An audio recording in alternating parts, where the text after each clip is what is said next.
Every time Marla gave manicures to brides, she envisioned her own wedding. Not that she specialized in wedding manicures, rather it just worked itself out. Her friends recommended her to other friends, and for the past year, excited brides and their girlfriends gathered in her small home studio on Saturdays.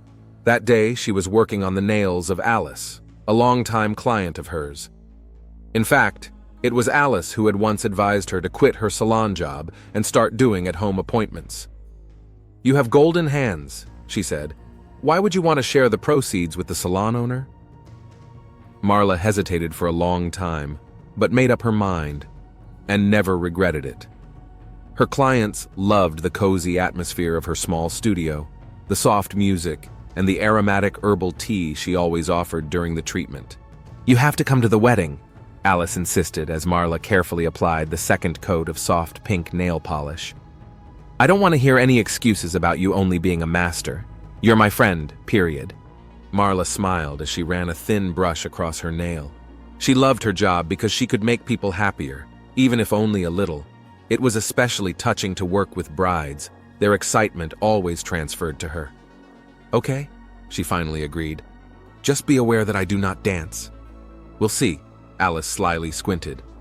The ceremony took place in an old apple orchard. Marla arrived in advance just in case she needed to touch up the bride's manicure. At the entrance to the orchard, they were building an archway, and Marla noticed how beautifully the wooden slats were intertwined, forming an intricate pattern. "Do you like it?" A voice came from behind her. Marla turned around and met the stranger's gray eyes. He was wearing work clothes, a wooden bar on his shoulder. "Very much," she answered honestly. "Did you make it?" "Yes." He held out his hand. "Douglas. I'm from the Tree of Life carpentry shop." "Marla," she shook his hand, noting how warm and rough it was. "I'm the bride's manicurist." "Oh, so you're the magician?" He smiled. Alice was talking about her manicure. They got to talking. Douglas talked about wood, how it lived and breathed, how important it was to feel its structure. Marla listened, mesmerized by his fascination. He spoke simply, without too much pathos, but in every word she could feel his love for his work. Then the dancing began, and contrary to her promise to Alice, Marla did dance, with Douglas. One dance turned into 3, then 5. They talked about everything: work, dreams, favorite books. It turned out that both of them had read Treasure Island as children and dreamed of pirate adventures. "You know," said Douglas, walking her to the car, "I never believed in love at first sight. But now?" Marla held her breath. "Now I don't know what to think." He smiled and wrote down her number. Later, thinking back to that evening, Marla often wondered if she should have listened to her intuition. There was something about his eyes, something unspoken, but she was too enchanted. His hands, his voice, his stories about the tree, too entranced by the tale of a chance meeting between two soulmates. He called the next day. A week later, they met at a small cafe near her home. A month later, he introduced her to his mom. And 6 months later, they were married, quietly, without too much pomp, inviting only the closest people. Alice, of course, was a bridesmaid. Marla remembered every detail of that day, how her hands trembled as she did her wedding manicure, how the white roses in her bouquet smelled, how Douglas's eyes shone as he put the ring on her. She was absolutely, unreservedly happy, and absolutely certain it would be forever. Their little house on the outskirts of town seemed like the perfect place for Marla to be happy. Douglas had renovated the veranda himself, made all the furniture in the house with his own hands. Marla especially loved her workroom, bright, spacious, with a large window to the garden. Douglas thought out every little detail: a comfortable chair for his clients, special lighting, a lot of shelves for varnishes and tools. "Your little kingdom," he said, kissing her on the top of her head. In the mornings, they had breakfast together. Douglas drank strong coffee, read the news on his phone, and talked about upcoming projects. He'd been promoted to workshop manager 2 years ago, and there was more work, but he never complained. On the contrary, his eyes lit up when he talked about new orders. "Imagine, today we start making a staircase for a country house. Such an interesting design, spiral with stained glass inserts. The customer wants to use mahogany. Marla loved to hear him talk about his work. She didn't know much about the types of wood and fasteners, but she loved the way he talked passionately, the way he gestured, explaining technical details. Her first customer usually arrived at 10 o'clock. By then, Douglas had already left for the workshop, leaving behind the smell of wood shavings and coffee. Marla ventilated the room, put on some quiet music, and prepared for the day's work. The clients loved to talk about their lives. During the 2 or 3 hour session, Marla learned many stories about children, husbands, jobs, travel.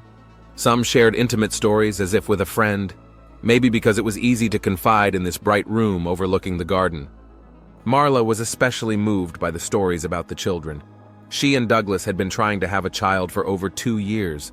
At first, they just hoped it would work itself out. Then they started planning, counting the days. Then they went to the doctors. "You just have to wait," Douglas said, hugging her in the evenings. "Everything will be all right." She believed, or wanted to believe. She wrote down all the doctor's recommendations in a special notebook, took vitamins, watched her diet.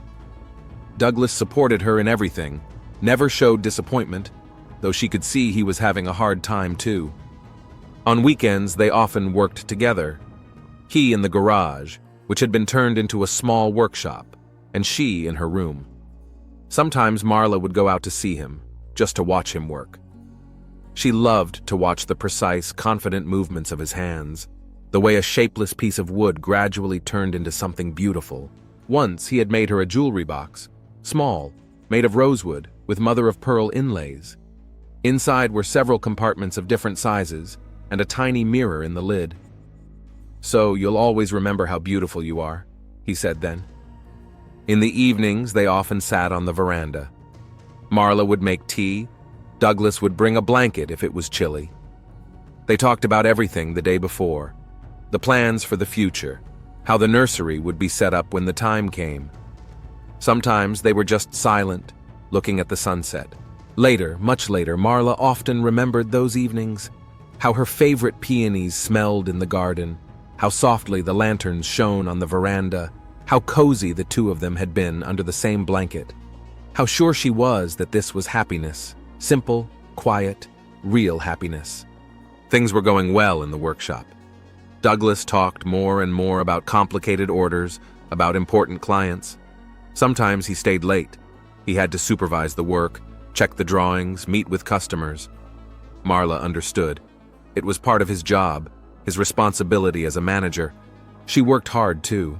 There were more and more customers. Some signed up a month in advance.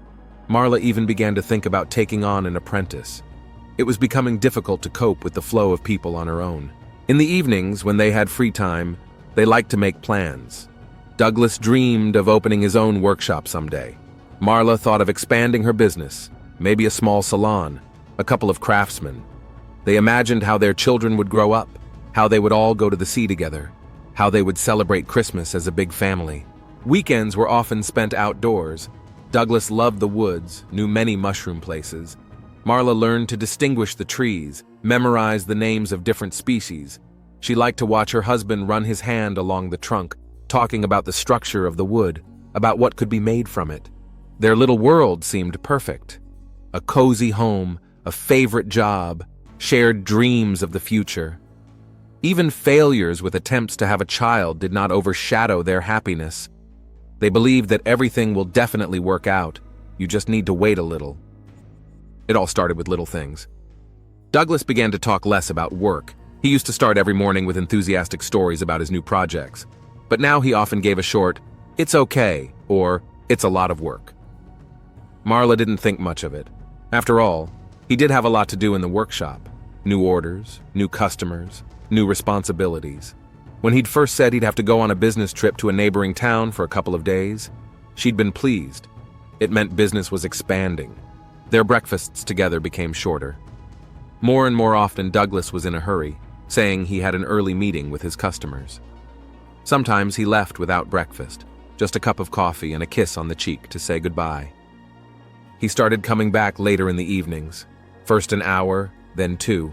He'd call to warn her, an important meeting, an urgent order, a job to check on. Marla understood. She really understood. But dinner was getting cold, and she sat in the kitchen, looking out the window and listening to the sound of the car pulling up. His business trips had become more frequent. Now he left almost every month, then for 2 days, then for 3. He brought back souvenirs, talked about meetings with suppliers, showed pictures of some production facilities. Marla listened and nodded, but something subtly changed in his stories. It was as if he were speaking a memorized text rather than sharing his impressions. On weekends, he stayed in his workshop more and more often. "I have to finish an order. The customer's in a hurry. I'll have to work a little." Marla used to drop by with tea, but now he rarely took his mind off his work to talk. He sat bent over a detail and only nodded appreciatively. Their evenings on the veranda became less frequent. Douglas often said he was tired and wanted to go to bed early, or he'd take out his laptop, check something, answer work emails. Marla sat next to his cooling tea and wondered when they'd last had a real conversation. Once, while sorting through his laundry shirts, she'd found a business card for some furniture factory from a neighboring town. A plain white card with a logo and a phone number. Nothing special. But why hadn't he told her about it? He used to share all his new contacts, consulting with her. Another time she'd overheard his phone conversation. He'd spoken to someone quietly, curtly, in a very different tone of voice than usual. When he noticed her, he quickly said goodbye and told her it was a material supplier. Marla nodded, but something prickled inside. It was as if their attempts to have a child had fallen by the wayside. Douglas talked about it less and less, and when she tried to discuss the new doctor's appointment, he nodded absently and turned the conversation to another topic. "Let's not rush things," he'd say. "Everything will come in its own time." Marla tried to talk to him, asked if everything was all right, if he needed help with his job, if maybe we should take a vacation and go somewhere together. Douglas waved it off. Everything was fine, just a lot of work, important projects to finish. Her clients, especially those who had been going for years, began to notice that she wasn't as cheerful as she used to be. "You're kind of brooding," they said. Marla would smile and reply that she was just tired. Indeed, she began to work more, maybe to think less about what was going on at home. At one point, she caught herself starting to check his cell phone when he left it at home. Nothing suspicious, work contacts, correspondence with suppliers, photos of furniture and blueprints. She was ashamed of these checks, but she couldn't stop. Their bedroom, once the coziest place in the house, had become like a hotel room. They just slept in it. Douglas sat up late with his laptop. She read a book. Sometimes she would wake up in the night and hear him talking quietly on the phone in the kitchen. One night she found a receipt in his jacket pocket from a cafe downtown. For 2 people. The time he said he'd be at a meeting with the vendors. She put the check back and pretended all evening that nothing had happened. Maybe it really was a business meeting? Marla tried not to think about the bad stuff. She put it down to fatigue, to work stress, to his increased responsibility as a supervisor. She told herself that it was just a temporary hardship, that all couples go through it, that they should just wait until this difficult period was over. After all, they're doing fine, right? A nice house, a job they love, plans for the future. Late nights at work means things are going well. Travel? That's part of his job. Less talking in the evenings? He's just tired. She continued to create comfort in their home, cooking his favorite dishes, waiting for him in the evenings. Only now she found herself looking at her watch more and more often, wondering when he'd be back, and whether he'd be back at all. The day began as usual. Marla woke up early. She was still in the habit of getting up with Douglas, even though he'd been on another business trip for a week. The first client called, asking to reschedule, and there was an unexpected window in the middle of the day. Marla had been meaning to go to the big supermarket on the other side of town for a long time. There was a specialty department for professional cosmetics, and she wanted to buy a new hand cream, the same one she'd used before. Their neighborhood didn't sell it, and her favorite online store was out of stock. The mall greeted her with cool air conditioning and muffled music. Marla walked leisurely past the windows, looking at the new clothing collections. She rarely went to such places. She usually ordered everything she needed online or shopped at stores closer to home. The professional cosmetics department was on the second floor. Marla lingered at a stand with new products, looking through jars and tubes. Nearby, a young female consultant was enthusiastically telling a customer about the benefits of a new line of creams. And then she heard a familiar laugh, the same deep, rolling laugh that always made her smile, Douglas's laugh. Her first thought was that she was imagining things. He was on a business trip, 200 kilometers away. He said he had important meetings, a new supplier. Marla turned around slowly. He was standing at the entrance to the children's store across the street. He was wearing the same blue shirt she had given him for his birthday. Next to him was a young woman with long blonde hair gathered in a careless ponytail. She was holding the hand of a little boy about 3 years old. Douglas leaned toward the child, saying something to him, and laughed again. Time stopped. Marla watched, as if in slow motion, as Douglas took the boy in his arms, as the woman adjusted his shirt collar with that familiar, homely gesture. How they all walk into the toy store together, the perfect picture of a happy family. My ears rattled. The jar of cream slipped from my suddenly weakened fingers and fell to the floor with a thud. The girl was asking something, but the words sounded like water. "Are you all right? Water, maybe?" Marla shook her head. Her feet carried her toward the toy store. She stopped at the entrance, hiding behind the sale stand. From here, she could see the three of them looking at a designer toy. The boy was enthusiastically explaining something, waving his arms, just like Douglas when he talked about a new project. The same gestures, the same manner. The woman turned, and Marla could see her face. Beautiful, young, with barely visible freckles on her nose. She was smiling as she looked at Douglas and the boy, and there was so much tenderness in her smile, so much the right to that tenderness. My first impulse was to burst in there, to scream, to make a scene, tear up that perfect picture, smash it to smithereens. Let everyone know, let everyone see. But something stopped her. Maybe it was the boy's gaze, pure and trusting, just like Douglas's. Or the way Douglas held his little hand gently in his big hand. Or the way the three of them looked so natural together, as if they'd always been family. Marla slowly backed away from the entrance, turned around, walked toward the escalator, trying not to run, even though everything inside was screaming, "Run! Run away from here!" On the first floor she threw up, in the mall bathroom, like in a cheap melodrama. An elderly cleaning lady kindly handed her paper towels. "Is it bad, daughter?" Marla nodded. She did feel bad as she'd ever felt in her life. She couldn't remember how she'd gotten to the car. She sat there, gripping the steering wheel, trying to breathe. Just breathe. Breathe in and out. The air conditioner was humming, blowing cold air, and she was pounding like she had a fever. Business trips, delays at work, phone calls at night, it all fell into place like a mosaic. So simple, so obvious. How could she not see it? Scraps of thought swirled around in her head. How long had this been going on? Judging by the boy's age, at least 4 years. So before they were married? Or just after?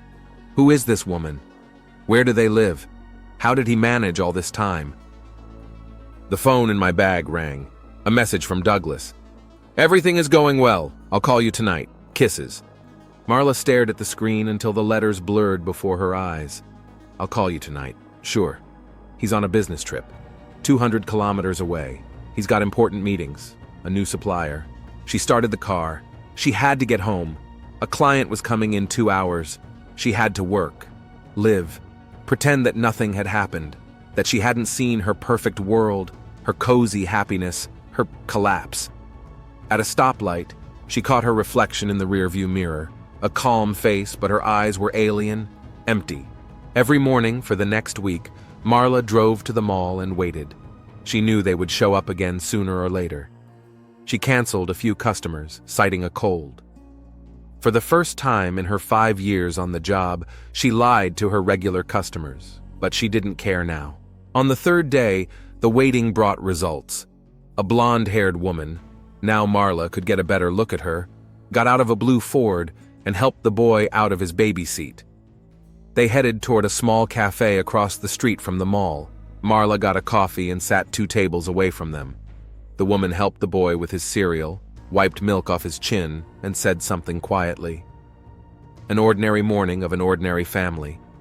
Marla felt nauseous, but forced herself to sit and watch. "Mommy, is Daddy coming today?" The boy's voice came to her. "Of course he is, honey. He promised, remember?" Marla had memorized their daily routine. Cafe in the morning. Then the woman would take the boy to the kindergarten nearby. She'd drive to an elementary school in a nearby neighborhood. Marla followed her to the building. A teacher. How ironic. In the evening, Douglas called from his business trip.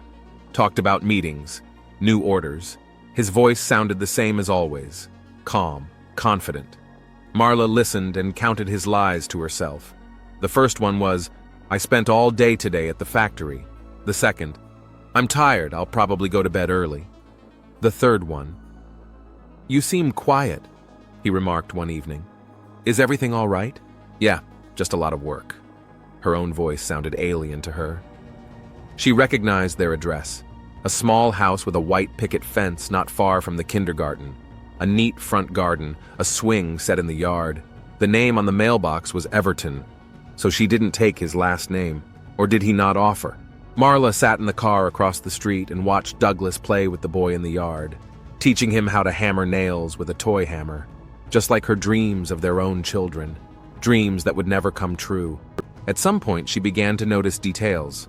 How the woman, Sage, she learned her name from the conversation of the neighbors, fixes her hair with the exact same gesture as herself, wears similar dresses, even laughs similarly. It was as if Douglas had created a copy, an improved version. The rage came in waves. Sometimes Marla imagined breaking into their perfect home, screaming, shattering that picture of a happy family. How telling Sage the whole truth about the other house, the other life, the endless lies. But then she saw the boy, Finn. She heard Douglas calling his name, saw him running toward his father, arms outstretched, looking up at him with such absolute trust, such love.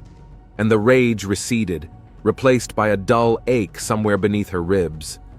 She'd followed Sage into the supermarket once, followed her between the aisles, looking at what she put in her basket. The usual stuff, milk, bread, fruit, a can of the coffee Douglas liked. At the register, Sage pulled out a purse Marla recognized. She'd given it to Douglas herself last Christmas. That night she got really drunk for the first time. She sat in the kitchen with a bottle of wine and thought, how can you lie so masterfully? How could one live two lives? Love two women? Be two different people? And which one was the real one? Her husband or Finn's father? The clients noticed the change. They asked if everything was okay. Marla smiled and nodded. She'd learned to smile and nod. She'd learned to pretend everything was fine, just like Douglas. And at night she lay awake and imagined them, her husband's other family, imagining their dinners, their conversations, their plans for the future. Imagined Douglas kissing Sage, hugging Finn, saying the same "I love" to them that he'd said to her. And every time the rage and pain became unbearable, when she wanted to scream and smash everything around her, she remembered Finn's eyes, pure, trusting, so much like his father's eyes. And she just couldn't destroy that little man's world. Early that morning, Marla canceled all her appointments for the next few days. It amazed her how calm her voice was as she called her clients. The usual apologies, promises to reschedule, all sounded so routine, as if she were really just sick. The house was unusually quiet. Usually at this time she would have already prepared her workspace, arranged the cans of varnish, turned on her favorite music. But today the silence seemed right, appropriate. Marla walked slowly through the rooms, running her hand over the things they'd picked out together. This vase here, bought on their first anniversary. The painting in the living room. Douglas had made the frame himself, matching the wood to the color of the canvas. The plaid on the couch, she'd wrap herself in it during their long evening conversations. Each thing held a memory. Each told a story. A love story that turned out to be a lie. Or not really a lie? Maybe he had really loved her, in his own way, as best he could. The thought resonated with a dull ache somewhere beneath her heart. On the kitchen table stood their wedding picture. They were both smiling, young, happy, confident about the future. I wondered when he had started his double life, before or after that picture. Marla put the picture face down. "You know," she said to the empty kitchen, "I really believed you, didn't I? Every word." She pulled a bottle of wine out of the cabinet, the very one they'd been saving for a special occasion. What could be more special than that? She poured a glass, but didn't drink it. She sat down at her desk and began to write. She needed to pour out everything that had accumulated over the past few days. All the questions, all the pain, all the misunderstandings. Why? Was the first word that hit the paper. The rest poured out like a dam bursting. Why did it have to be this way? Why couldn't you just walk away? Why was it necessary to build this lie, this house of cards of two families, two lives? The phone rang suddenly, making her flinch. Douglas. "Hello, love. I'll be home early tonight and I'll be home for dinner." "Okay." Her voice sounded almost normal. "I'll cook something." "You seem weird. Is everything okay?" "Yeah, just tired. I'll see you tonight." She stared at the phone long after the conversation was over. How easy it was for him to lie. How natural the concern in his voice. A professional actor, no less. The day dragged on endlessly. Marla mechanically did the usual chores, dusting, watering the flowers, cooking dinner, everything as usual, for the last time. In the bedroom, she stopped at the mirror, looked at her reflection, as if trying to see what was wrong with her. Why did he need someone else? Younger, prettier? Or was it the baby? The fact that she couldn't... Memories came in waves. Their first meeting, their first kiss, the marriage proposal, so romantic, so sincere. Or was it? Maybe he'd known even then that he'd be living a double life. Maybe he'd planned it. She pulled a dress out of her closet, the same blue one she'd worn on their first date. Douglas had said then that it made her eyes as deep as the sea. I wondered if he'd said the same thing to Sage. She set the candles on the table, just as she'd done the night he'd first brought her to this house. Only then they had burned with a warm, cozy light, but now the flames seemed cold and alien. The question paper remained lying on the table.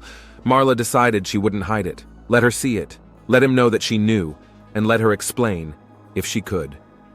A strange calmness swept over her, as if everything that was happening was just a dream you were about to wake up from, or a play in which for some reason she's playing the lead. The role of a woman about to talk to her husband about his second family. From the street came the sound of a car pulling up. Marla took a deep breath and straightened her dress. It was time. When the key turned in the lock, Marla was sitting at the set table. The candles had already faded. The wine in her glass had warmed. She didn't move when she heard familiar footsteps in the hallway. "Honey, I'm home! It smells so good!" Douglas faltered when he saw her in her blue dress at the table. "Are we having a party?" "Sit down." Her voice sounded unexpectedly soft. "We need to talk." He sank into the chair opposite, still holding his briefcase. The light from the candles played on his face, making him look older, or maybe it was fatigue from the constant lying. "How's Finn?" Marla asked, looking into his eyes. "Everything okay with kindergarten?" Douglas froze. For a moment his face contorted as if from a blow, but he quickly pulled himself together. "I don't know what you mean." "You don't?" Marla slid the question paper toward him. "Then why don't you tell me about Sage? About your cozy house with the white picket fence? About the swing set in the backyard?" The silence rang in my ears. Somewhere, water dripped from a loose faucet. Drip, drip, drip. Like a metronome counting down the seconds of their crumbling marriage. "How long have you known?" he finally asked. 2 weeks. Saw you at the mall. You were wearing that blue shirt I gave you." Douglas ran his hand over his face, a gesture she'd loved so much before. Now it seemed pathetic. "I can explain." "Really?" Marla took the glass, but didn't drink. "Explain to me then. How can you live two lives?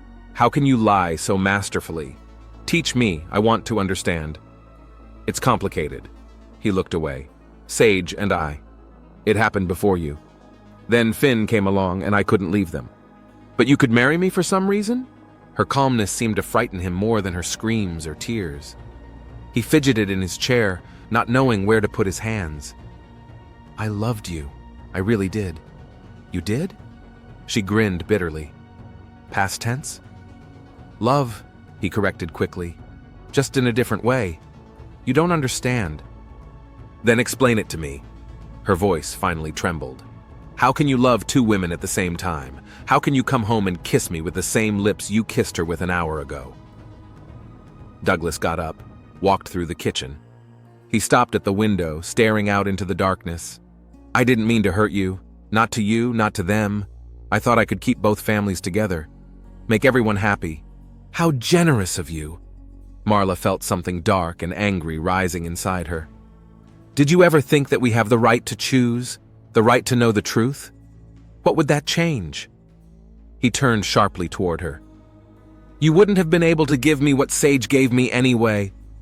The words hung in the air. Marla felt the room sway. That's it, she whispered. Is this about the baby? About the fact that I couldn't? That's not what I meant. He stepped toward her. I'm sorry, I didn't mean to. No, that's exactly what you meant. She stood up, leaning on the table. Her fingers fumbled for the handle of the bread knife. That's what it's all about, isn't it? That I'm inferior? That I couldn't bear you a child? Marla calmed down. His eyes widened when he saw the knife in her hand. Let's talk calmly. Calmly? She laughed, and it scared her. 5 years of lies and you want to talk calmly? I never loved you, he said suddenly. From the beginning, you were comfortable, you know? Right. Someone that your parents would approve of, your business partners would approve of. And Sage, she's real. She's alive. Marla stared at him, not recognizing him. Where was the man she loved? The one who promised to be with her for better or for worse? Who said her infertility meant nothing, that they could make it through this together? The knife in her hand caught the glow of the candlelight. The first thing Marla realized was the silence. Absolute, ringing silence, broken only by the quiet hiss of the burning candles. She sat on the kitchen floor, leaning against a cabinet. Her hands were clammy. In the dim light, she could make out dark stains on her blue dress, the same one from their first date, spoiled, hopelessly ruined. Douglas was lying by the table, his arm twisted unnaturally. His eyes were open, and there was a strange expression in them, not fear, not surprise, but something like relief. As if he'd finally been able to shake off the weight of years of lies. Marla didn't remember the moment itself. She remembered his words, cruel, harsh, striking straight to the heart. She remembered something breaking inside. And then it was gone, and here she was, on the floor of her own kitchen, next to her dead husband. The candles on the table had finally faded. Their light picked out details from the darkness, an overturned wine glass that looked like spilled blood, a crumpled napkin, a knife. She didn't want to look at the knife. Shadows darted along the wall. Marla watched their bizarre dance, unable to move. Her mind was surprisingly empty. No fear, no remorse, no panic. Just a strange numbness and thoughts about completely extraneous things. I should call my clients, cancel appointments for next week. I should water the flowers. The hydrangea on the windowsill had wilted, and that stain on my dress. I wonder if it'll come out. My thoughts were floating, clinging to everyday trifles, not wanting to dwell on the main thing. From the street came the sound of a passing car. The headlights slid across the ceiling, illuminating the kitchen for a moment. Marla squeezed her eyes shut. When she opened her eyes, the reality of what was happening finally began to dawn on her. She had killed a man, her husband, the father of a little boy. Finn, the thought of him stabbed her like a knife. A 3-year-old boy so much like his father, waiting for him to come home. Asking his mother when his daddy's coming home. But daddy won't. Never. Nausea came to her throat. Marla struggled to get up, clinging to the kitchen cabinets. She made it to the sink. Bile spewed from her stomach. She hadn't had dinner. The water from the faucet was ice cold. She watched the pink streaks disappear down the drain and tried to gather her scattered thoughts. What now? Run? Hide? Try to cover up what had happened? Scraps of crime shows flashed through her mind. Gloves, fingerprints, evidence. God, what was she thinking?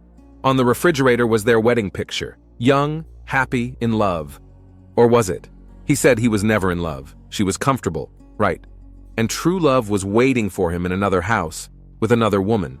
Her legs gave out and Marla sank to the floor again. She sat with her arms around her knees. It was the same position she'd used to sit in when she was a child, when she was scared or in pain. Only it didn't help now. The phone in her dress pocket vibrated, making her flinch.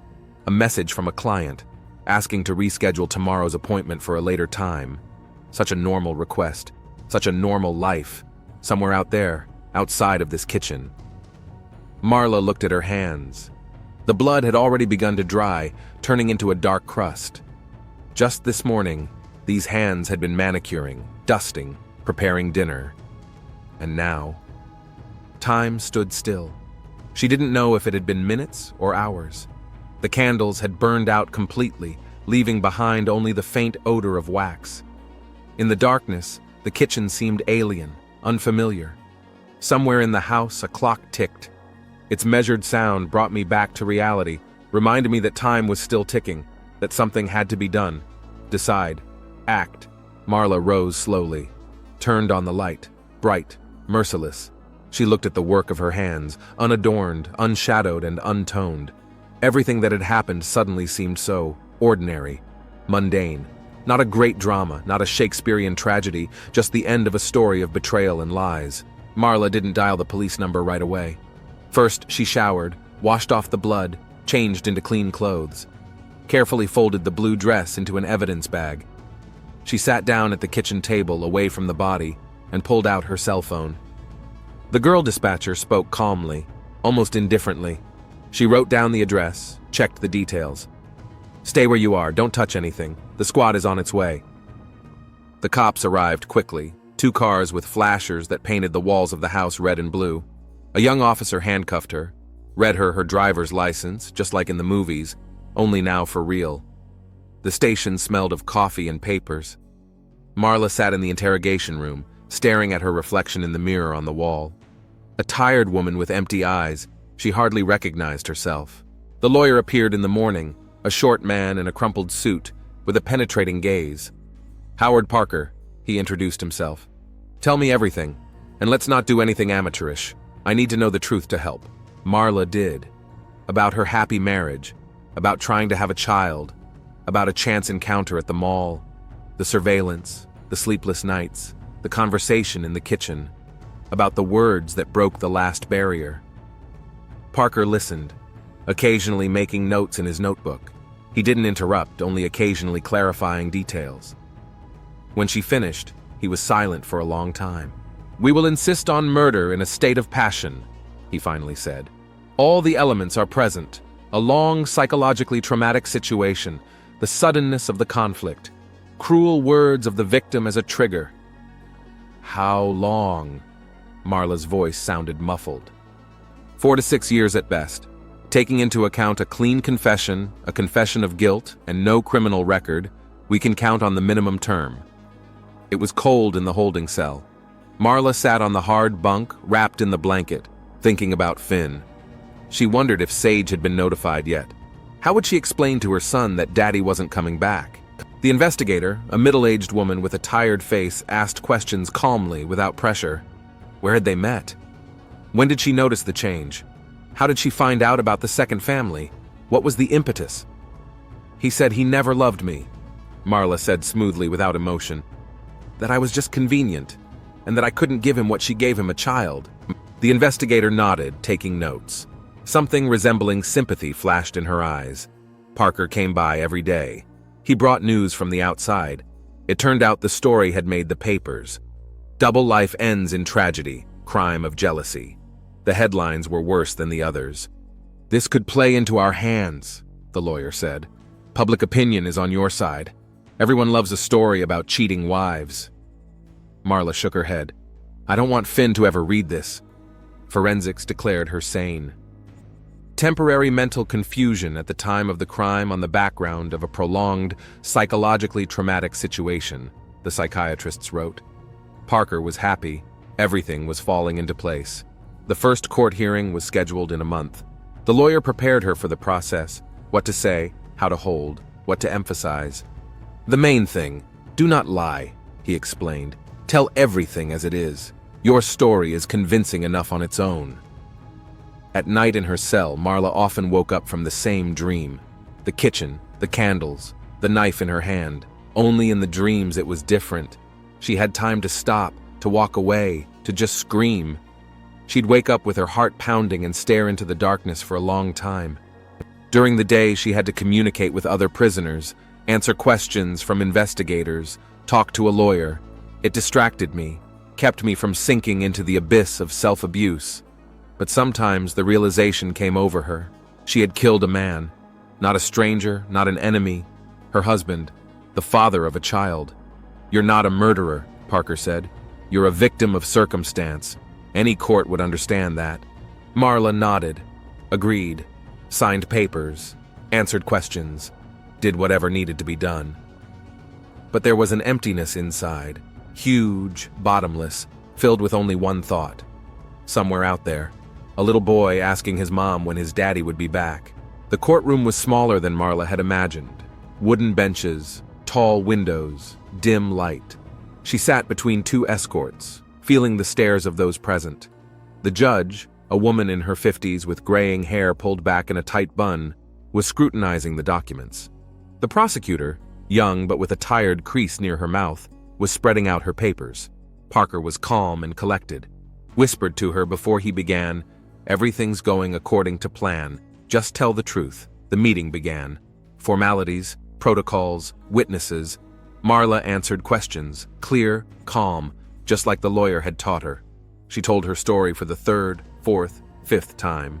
Each time it seemed more and more unreal, as if it had happened to someone else. "Defendant Christensen," the judge's voice was unexpectedly soft. "Can you tell the court what you were thinking at that moment?" "I wasn't thinking," Marla said softly, but she was clearly audible in the ringing silence of the room. His words, it was like they turned off something inside. All those years of lies, all those I love yous, all those promises. And I was just comfortable, the right one, the one who couldn't have a baby. She noticed the way the women on the jury looked at each other, the way the prosecutor lowered her eyes, the way the judge nodded slightly, the deliberations of the parties. The prosecutor's presentation was formal, like she was practicing a mandatory program. Parker spoke passionately, persuasively, about betrayal, about years of deceit, about the last straw. The jury retired to deliberations. Marla sat staring straight ahead. Somewhere out there, beyond the court walls, was ordinary life. People were hurrying about their business, falling in love, getting married, having children, making plans.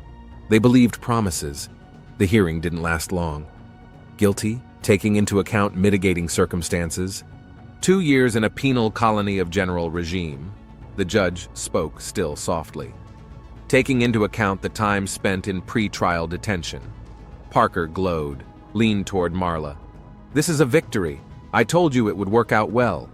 She nodded. 2 years, 730 days, 730 nights alone with his thoughts, with his guilt, with his dreams. Was that a lot or a little? In her last word, she said only one thing. "I want to ask for forgiveness, not to my husband, to his son, for taking his father away from him. Not the most honest father, but still a father." As she was being led out of the auditorium, she caught sight of Sage in the back row. Their gazes met for a moment. There was no hatred, no anger, just shared pain.